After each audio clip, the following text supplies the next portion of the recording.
অভি, তুই কেন আপেল কুড়িয়ে নিলি রে? এই আপেলটা আমার, তুই কেন চুরি করলি? চুরি করলাম না কুড়ালাম? মিথ্যে বলছিস কেন? চুরি তো করলি, আমি দাগ দিয়ে রেখেছিলাম, আর এটা আমার আপেল ছিল, তুই কুড়িয়ে নিলি কেন? চুরি করলাম আমি তো কুড়ালাম। দাঁড়া, তোর ব্যবস্থা করছি। আমার বাবাকে দিয়ে বলছি তোর ব্যবস্থা করছি। তারপর আমার আপেল চুরি করে নেওয়া। খবরদার, চোর বলবি না। বারবার বললে কিন্তু খুব খারাপ হয়ে যাবে। চোরকে তো চোরে বলবো, আমি তোর দাগ দিয়ে রেখেছিলাম আর ওটা তুই নিয়ে নিলি, তো তাহলে ওটা তো চুরি বলবো তো নাকি? কি খারাপ হবে? এমন মারবো না তোকে, তোর চুরি করা বের করে দেব। হ্যাঁ, আয় মারবি, আয় দেখি কে কাকে মারে। দাঁড়া, তোর ব্যবস্থা করছি আমি। বাড়ি যাই, বাবাকে বলছি আমার আপেল চুরি করা। হ্যাঁ হ্যাঁ, কে কাকে দেখে দেখব।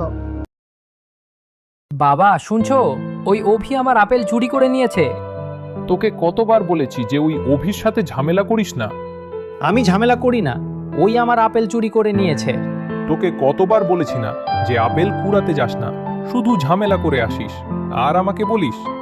আমি ঝামেলা করিনি, অভি এই আমার আম চুরি করে নিয়ে চলে গেছে। বাবা, এটা তুমি একটা বিচার করো, না হলে কিন্তু আমি বাড়ি ছেড়ে চলে যাব। বাবা শুনছো, আজকে আবার ওই শুভ আমার সাথে ঝগড়া করছিল আপেলের জন্য। আবার কি আমাকে চোর বলেছে? আরে বেটা, তোকে বলেছিলাম না ওর সাথে ঝামেলা করিস না। ও কিছু বললে তুই চুপচাপ থাকবি।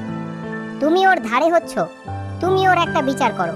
আমি তো আপেল কুড়িয়েছিলাম, আমি তো ঝগড়া করিনি। যদি না এই বিষয়ে তুমি সমাধান না করো, তাহলে আমি আর স্কুলে যাব না। ঠিক আছে বেটা, দেখছি আমি কি করা যায়। আমি কথা বলছি ওর বাবার সাথে।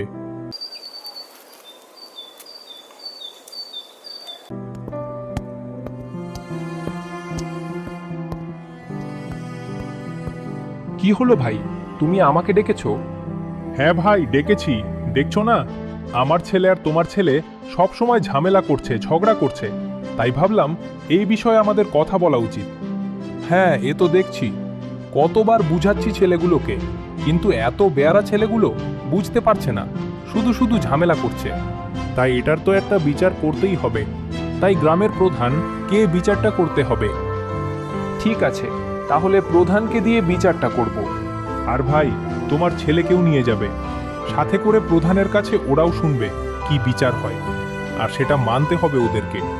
হ্যাঁ ভাই, ওদেরকেও নিয়ে যাব, ওরা শুনবে, যেটা বিচার হবে সেটাই হবে।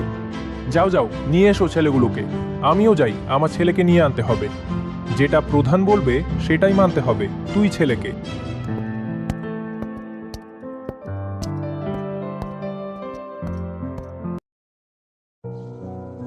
কি হয়েছে তোমাদের? তোমাদের বিচার বলো। দেখো, আমার আপেল চুরি করে নিয়েছিল অভি, আমি দাগ দিয়ে রেখেছিলাম, তারপরও অভি আমার আপেল চুরি করে নিয়েছিল। আমি চুরি করি না, আমি তো কুড়িয়েছিলাম। আমাকে মিথ্যে মিথ্যে বলছে চুরি করেছে। না প্রধান সাহেব, সত্যিই আমার আপেল চুরি করেছে। আপিল রাজটা কার? এই কথাটার উত্তর দাও শুভ আর অভি। কারো একার না, সবারই ভাগ আছে। তাহলে আর প্রশ্ন উঠবে কি করে? তাই আমি এটার সমাধান বলছি। এই আপেল গাছটা গ্রামবাসীদের সবারই জন্য, তাই আপিল যে প্রথম কুড়িয়ে পাবে তারই হবে। আপিল গাছটার অধিকার গ্রামবাসীদের সবারই। আর এটাই আমার উত্তর। এই কথায় ফলাফল অভি আর শুভকে বলছি, তোরা ঝামেলা করিস না। আপেল গ্রামের সবার জন্য যে প্রথম কুড়াবে তারই হবে। তাই তোরা ঝামেলা করিস না, এটাই আমার কথা। সমাধান হলো, ঠিক আছে? ঠিক আছে, মঞ্জুর আছি। হ্যাঁ ঠিক আছে, তাহলে এটাই হবে। তারপর আর ঝামেলা করে না, যে প্রথম পায় তারই হয় আপেল।